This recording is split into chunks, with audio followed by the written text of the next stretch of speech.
శుక్రారం మా లక్ష్మి నీకు సాటి అంటూ పట్టు చీర తెచ్చి బయట చుట్టమన్నాడు. సోమవారం జామురాతిరి తెల్ల చీర తెచ్చి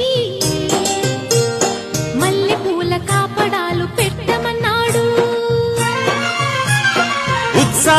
అబ్బదీని సోకు సంపంగిరేకు అంటుకుంటే షాకు నన్నంటుకోకు, అమ్మదీని చూపు మరుమల్లు చూపు అమ్మ రాకు రాకు నేనున్న వైపు ఏ గులాబీ